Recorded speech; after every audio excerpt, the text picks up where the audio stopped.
Bonjour à tous, je suis ravie de vous retrouver pour ce nouvel hebdo. Cette semaine, nous sommes du côté du Parc du Cours à Épinal pour les Défis du Bois qui fêtent leurs 20 ans cette année. Une édition anniversaire à ne pas manquer, on en parle tout de suite.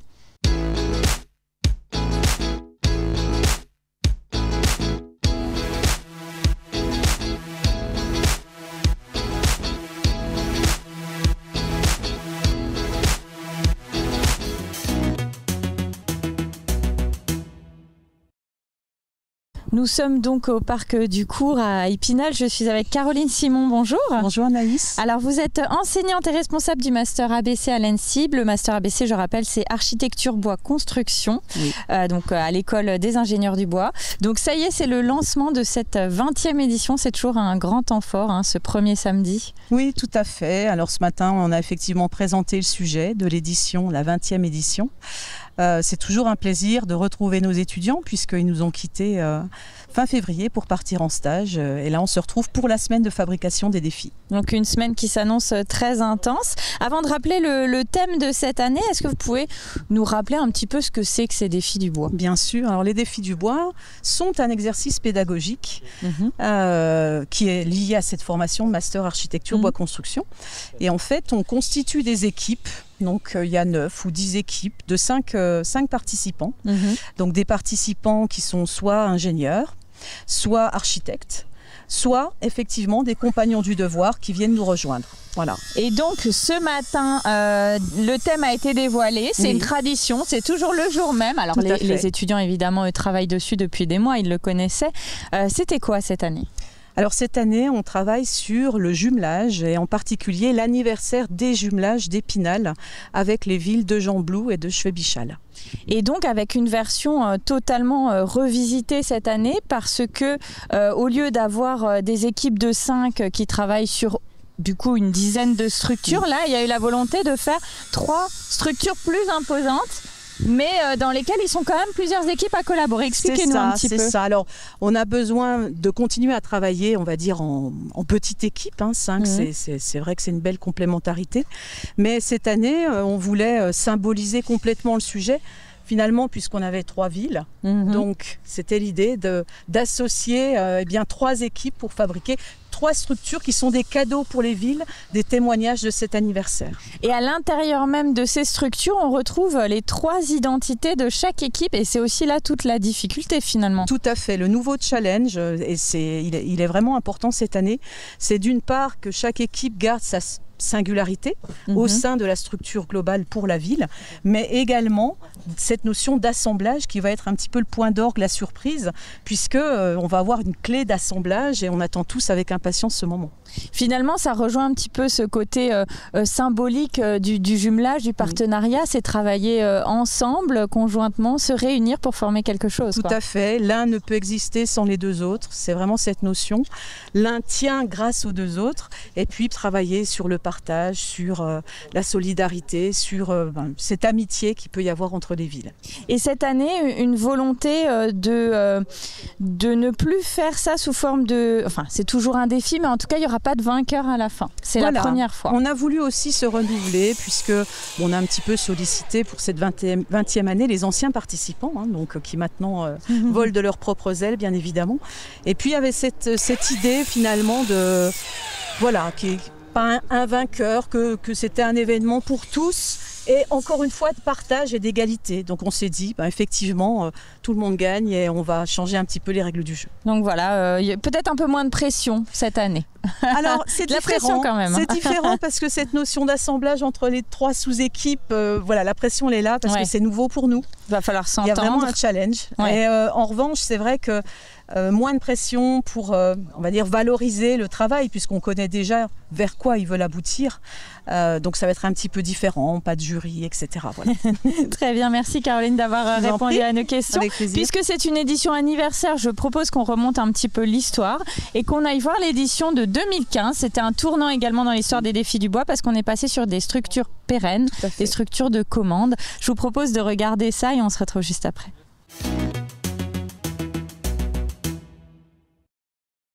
Ils sont élèves ingénieurs ou étudiants en architecture, ils ont planché pendant 8 jours et même parfois la nuit sur leur réalisation. Mais la 11e édition des Défis du Bois devait prendre fin ce mardi dans l'après-midi avec le traditionnel passage des membres du jury avant délibération et proclamation des résultats. On voit qu'à nouveau, avec un programme qui est le même pour tous, on arrive à produire des choses extrêmement différentes, avec une capacité au fond inventive, une capacité à fabriquer qui est là, même si, comme toujours, certaines équipes ont un peu plus de mal à avancer, un peu plus de mal à finaliser, mais on le voit bien, on arrive tout de même à fabriquer cet objet et on va pouvoir l'emmener jusqu'au bout et montrer à nouveau qu'avec le bois, on peut quand même faire des choses très sympas. Alors après, c'est un habitat qui est fait pour être à la fois dedans et dehors. Donc d'où l'idée d'avoir une porte qui puisse servir de table avec un support. Donc voilà, pour vivre à la fois dedans et dehors. Avec une particularité cette année, les réalisations qui étaient éphémères lors des éditions précédentes devront cette fois durer longtemps, très longtemps. Elles ont été commandées par un privé qui a investi plusieurs dizaines de milliers d'euros sans même savoir à quoi elles ressembleraient. C'est ce qui s'appelle avoir confiance, mais le savoir-faire et l'enthousiasme des étudiants a une fois de plus fait la différence. C'est magique, parce que c'est le premier projet qu'on dessine et qu'on voit se monter. Et puis on a en plus l'occasion de pouvoir le faire nous-mêmes. Donc c'est vraiment exceptionnel. Et l'investisseur en question, le voici, c'est le gérant de la société Charlie Aventure, installé pour le moment à Vittel, avant un déménagement imminent chez le voisin Contrexévillois. Il a parié sur le savoir-faire des étudiants pour la conceptualisation et la réalisation de ce qui deviendra de l'hébergement insolite en pleine nature. Forcément, c'était aussi un peu moins cher. Pour vous, c'est intéressant aussi ? Forcément, c'est un petit peu moins cher, mais c'est pas ce point de vue-là qui m'intéressait, c'est surtout la communication et la publicité que ça peut faire, sachant que nous, on voulait partir sur quelque chose de durable, quelque chose qui reste, entre guillemets, lorrain, et là, avec le savoir-faire de l'école et des jeunes futurs ingénieurs ou architectes, on était vraiment servis. Ces 10 structures, toutes différentes les unes des autres, rejoindront début juillet le nouveau parc à thème de la Société au lac de la Folie à Contrexéville. Toutes dont forcément la réalisation primée cette année. Il s'agit de celle-ci appelée la Tour Lorraine, sur plusieurs étages, sans doute la plus originale. Nous sommes de retour à l'espace court à Épinal. Je suis cette fois avec Pauline Gallardeau, bonjour. Bonjour. Et Paul Wurst, bonjour. Bonjour. Alors vous êtes tous les deux étudiants, vous participez à ces Défis du Bois. Donc vous êtes Pauline et diplômée d'architecture de l'école de Marseille, en ce moment à l'INSTIB en master ABC. Et vous, Paul Wurst, plutôt étudiant ingénieur bois, également à l'INSTIB. Et du coup, tous les deux, vous êtes avec moi aujourd'hui pour répondre à quelques questions. Alors vous avez le casque bleu justement parce que vous êtes pro de la communication, c'est ça ? Exactement, c'est ça. Du coup, chacun a un rôle dans les équipes et nous, on a le rôle de communication. Alors justement, quels sont les différents rôles, Paul, par exemple ? Il y a des différentes couleurs de casque, hein, c'est ça ? Oui, tout à fait. Il y a 5 couleurs de casque. Donc, le bleu correspond à la communication. Donc, la personne qui doit échanger le plus avec les personnes qui veulent poser des questions. Il y a le vert qui s'occupe de tout ce qui est déchets et donc de l'impact sur l'environnement. Parce qu'il faut qu'on essaie quand même de respecter ce pourquoi on est là. Et enfin, il y a aussi le orange qui lui s'occupe de tout ce qui est stock. Et le jaune qui s'occupe de tout ce qui est échange avec les autres équipes. Et donc tous les deux vous travaillez sur des structures différentes. Alors vous, Pauline, c'est la structure qui ira à Épinal. Exactement, du coup c'est une structure réciproque. Donc en fait on va avoir 3 portiques qui vont se poser les uns sur les autres et on sera installé dans le parc de la Roseraie à la Maison Romaine. Et vous, Paul, une structure qui partira du côté de la Belgique, c'est ça ? Oui, tout à fait. Nous, on fait une structure pour Jean Blou, donc, et qui fait référence au beffroi, qui est plutôt axé sur la hauteur et qui fait en sorte que chacune des structures soit dépendante des autres. Alors, on a pu découvrir ces structures en version maquette, version réduite. Ce qui est quand même assez surprenant, c'est le fait que vous travaillez finalement à 3 équipes sur une seule structure. Donc, chacun élabore un pan en fait de cette structure. J'imagine que c'est vraiment une difficulté, c'est de se coordonner tous ensemble en fait. C'est vrai que travailler à 15, c'est pas facile parce que d'autant plus qu'il y avait quand même la question de est-ce qu'on fait des choses assez similaires ou des choses différentes qu'ensuite on lie pour faire un seul projet. Donc il y a quand même eu de grandes réflexions sur le travail à 15. Ouais. Et c'est un thème qui vous a inspiré cette année ? Tout à fait, c'était très inspirant d'avoir cette contrainte supplémentaire de devoir travailler avec d'autres équipes et comme le disait Pauline, de savoir ou non si on devait faire des choses très différentes ou plutôt similaires. Il y a aussi des choses qui sont plus dans la fabrication que dans la conception. Par exemple, le fait de devoir s'adapter en fait au niveau de construction et à la vitesse de construction des autres équipes oui, pour bien pouvoir sûr. nous-mêmes nous C'est vraiment construire. un travail conjoint quoi finalement. Ouais, et qu'est-ce qui vous a donné envie de participer à ces défis du bois? Eh bien, le master ABC, c'était quelque chose qui m'intéressait pour justement ce côté discussion et communication avec les ingénieurs, les compagnons. Donc c'est vraiment le côté échange, solidarité et travail ensemble qui est hyper intéressant, quoi. Donc une semaine hyper intense qui vous attend tous les deux, hein. 7 jours, 6 nuits. Est-ce que vous allez travailler la nuit vraiment? Oui, on va travailler la nuit. Alors pas jusqu'à trop tard, mais tout de même jusqu'à 22h. Et l'objectif, c'est de faire le maximum le plus rapidement possible pour après aider les collègues qui en ont besoin. Et puis ces structures donc, qui seront finalisées d'ici une semaine et qui partiront, donc la vôtre restera à Épinal, les autres partiront dans d'autres villes. J'imagine que c'est aussi une satisfaction de savoir que voilà, tout le monde pourra profiter de ces structures. Mais complètement, en plus j'habite en face de la maison romaine, voilà. Donc tous les soirs en rentrant du boulot je vais pouvoir aller voir ma structure, c'est hyper satisfaisant quoi. Et avoir de la visibilité aussi ailleurs finalement dans les autres pays quoi. Oui, c'est vrai que c'est agréable de se dire que notre travail va peut-être dépasser les frontières de la France et va pouvoir être visible dans un autre pays. Ouais. Super, et écoutez, merci à tous les deux d'avoir répondu à nos questions. Alors on le sait, vous êtes... Quand vous sortez de l'ENSTIB, assez sollicité, les offres d'emploi, voilà, ça vous tombe presque dessus, hein. C'est vraiment une filière porteuse. Et justement, on était rencontré un ancien étudiant qui, lui, s'est reconverti, enfin pas reconverti, mais a continué dans la menuiserie design. On regarde ça tout de suite et on se retrouve juste après.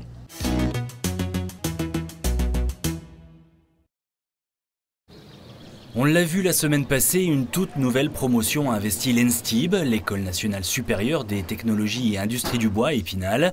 Des étudiants qui, une fois diplômés, ne mettront qu'une dizaine de jours pour trouver un emploi. Le secteur en effet manque de bras, ils sont donc très attendus sur le marché. Et c'est vrai depuis déjà plusieurs années. Benoît Decombray par exemple est sorti de l'ENSTIB en 2015. Il n'avait pas encore terminé son stage de fin d'études qu'il signait déjà un contrat avec des bureaux de certification à Genève et Bordeaux. Mais l'appel des copeaux a été plus fort. Benoît avait besoin de retrouver le contact avec le bois. Ce Grenoblois d'origine et Vosgien d'adoption a donc décidé de créer sa propre entreprise.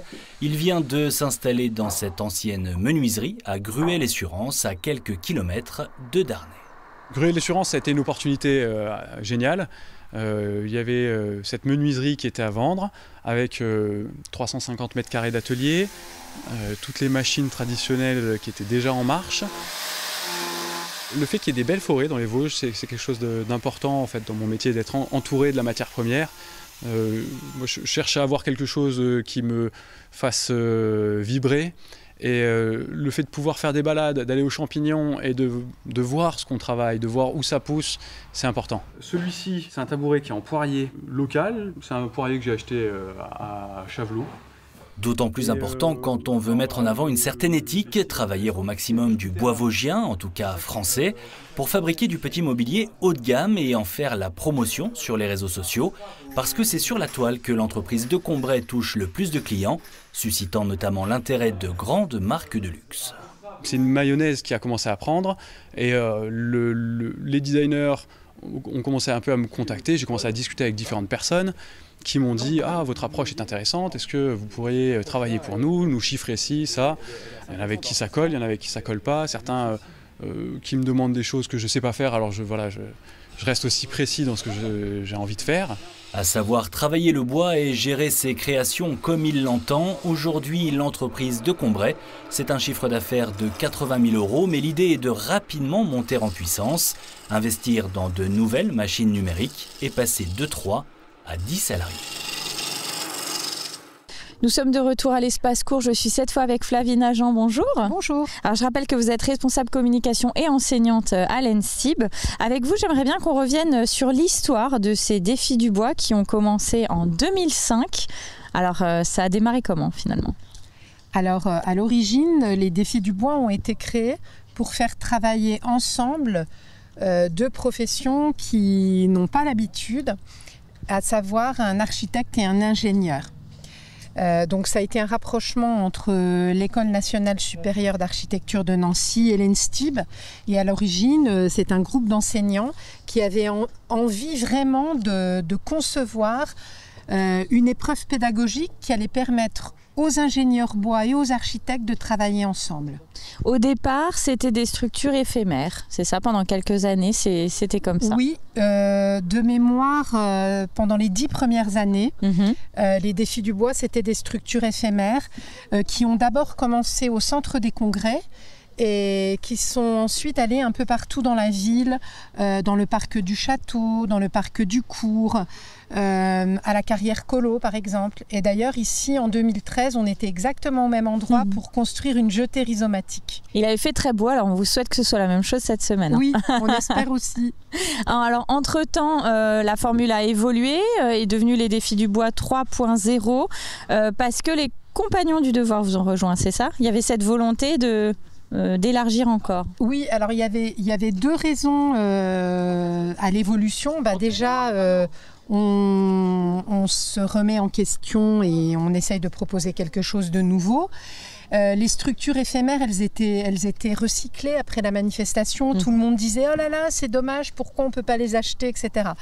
Et donc c'est devenu 3.0 parce que l'équipe a décidé de fabriquer des structures pérennes qui ont donc été vendues à un partenaire, public ou privé. Et pour fabriquer des structures pérennes, il fallait le savoir-faire des compagnons. Et puis ça a été aussi baptisé 3.0 parce que c'est le moment où on a commencé à travailler sur des plateformes collaboratives à distance. Donc voilà, c'était le côté un peu innovant. Et ces structures pérennes, pour donner quelques exemples, il y a eu par exemple de l'habitat insolite, il y a eu également des structures pour le Cycovade, c'est ça? C'est des choses qu'on peut encore voir aujourd'hui. Pour le Cycovade, on a fait des composteurs géants assez spectaculaires qui sont allés un peu partout sur le territoire vosgien occupé par le Cycovade. On a travaillé pour des partenaires privés, on a fait des habitations à vocation touristique, on a fait des loges sylvestres pour la commune de Fontenoy-le-Château. Et puis l'année dernière, c'était des petites roulottes qui ont vocation, parce qu'elles sont très utilisées aujourd'hui, à amener la culture un peu partout sur la communauté d'agglomération.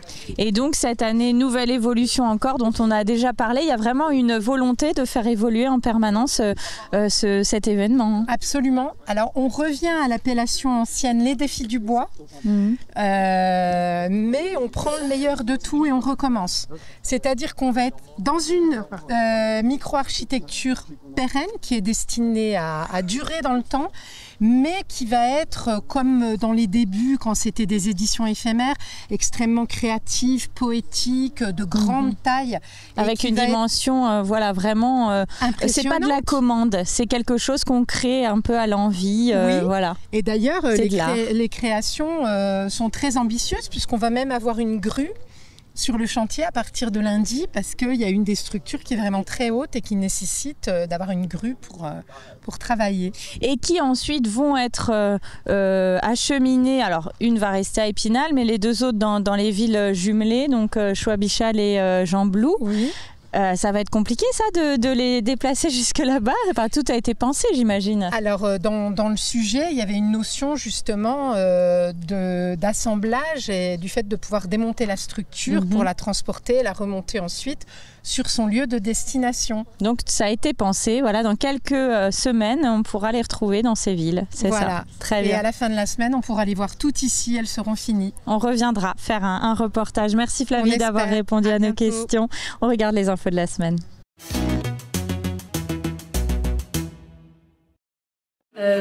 Est-ce que tu travailles dans la construction? Non, pas de construction. Ok. Un jeu de plateau avec des lancers de dés et des questions associées pour tenter de deviner la profession des intervenants. Une manière ludique d'en découvrir plus sur le bassin d'emploi local. Un jeu imaginé par Face Ilia, l'association créée en 2014, branche du réseau de la Fondation Agir contre l'exclusion.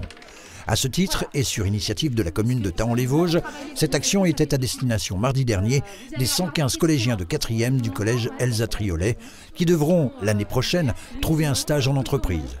Une première difficulté d'accès au monde de l'emploi selon l'association Face Ilia qui encadre plus de 2000 personnes en insertion à l'année. Jean-Patrick Nazon, Mathieu Péché et Gauthier Claus, Benjamin Paulin ou encore Simon Blaise entre autres, ils ont tous marqué l'histoire du sport spinalien. 14 champions d'hier et d'aujourd'hui sont mis à l'honneur au travers d'une exposition de photographie sur la passerelle Pinot à Épinal, inaugurée mercredi dernier en présence de la plupart de ces sportifs. Une exposition conçue par la ville, labellisée Terre de Jeux 2024, à découvrir jusqu'à la mi-septembre, qui s'inscrit donc dans le cadre de nombreuses animations organisées à quelques semaines du début des Jeux Olympiques de Paris.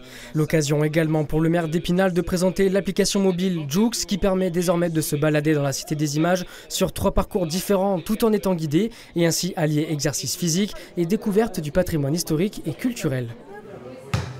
Autre signe que l'ouverture des Jeux Olympiques 2024 approche à grands pas, cette initiative originale dans le cadre du programme annuel Culture et Sport de la Bibliothèque multimédia intercommunale d'Épinal, transformée mercredi dernier en terrain de volley le temps d'un après-midi. Une initiative au volley assis, encadrée par les éducateurs du CAM Épinal et accessible à tout type de personnes, valides ou non. Créée en 1943, cette discipline est entrée dans le programme paralympique lors des Jeux de 1980. Elle sera évidemment présente à Paris cet été. Une discipline à découvrir parmi de nombreuses autres grâce à cette exposition rappelant les valeurs de l'olympisme. Vous avez une idée de ce que c'est ça? Une libellule. Une libellule, exactement. C'est une quinzaine placée sous le signe du mieux vivre ensemble dans la compréhension et le respect de l'environnement. 10 ans déjà que les rendez-vous, autrefois fêtes de la biodiversité, ont été créés à Épinal, à l'initiative de la municipalité avec le concours de nombreuses associations et organismes publics.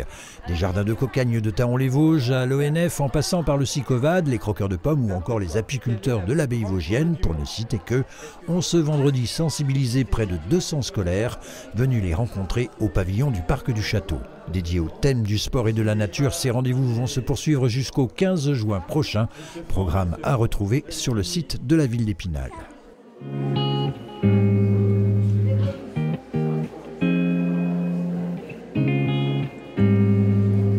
Parenthèse à travers des œuvres en tout genre. L'usine Duxonnier accueillait récemment ce festival annuel qui porte bien son nom. Une invitation à déambuler dans les 3 salles qui composent ce lieu afin d'y découvrir le travail de 60 exposants, tous adhérents de l'association Grand Angle d'Épinal. Du pastel sec, de la sculpture ou encore du collage numérique à partir de photographies, chaque artiste faisait étal de son savoir-faire. Cet événement vient remplacer le festival L'Ouverture qui n'a pas pu avoir lieu en raison des travaux dans la salle Grande Manche de Chantraine et a rassemblé plus d'1 millier de visiteurs.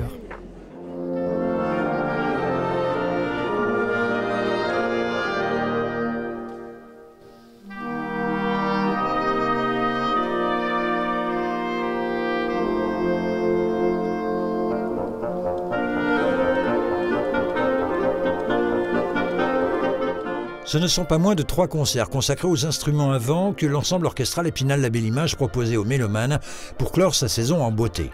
Après Vaudéville samedi dernier, puis le lendemain, et sur ces images en l'église de la Nativité de Notre-Dame à Chaumouset, l'ensemble se produisait à Bellefontaine le 4 juin. Franck Nathan, compositeur lorrain en résidence dans l'agglomération, a composé spécialement la Danse des roseaux pour hautbois et ensemble à vent. Mozart, Gounod et Caplet étaient aussi de ce voyage musical, un programme pour 8 à 10 instruments à vent. Invité à diriger l'orchestre pour ce triple rendez-vous, Gabriel Pidou et son hautbois. Et voilà, l'hebdo est terminé. Les défis du bois, eux, se poursuivent jusqu'à la fin de la semaine. Dans quelques jours, nous reviendrons à l'occasion d'un reportage. Ça n'aura plus du tout le même visage. On en reparlera. Quant à nous, on se retrouve la semaine prochaine. À bientôt.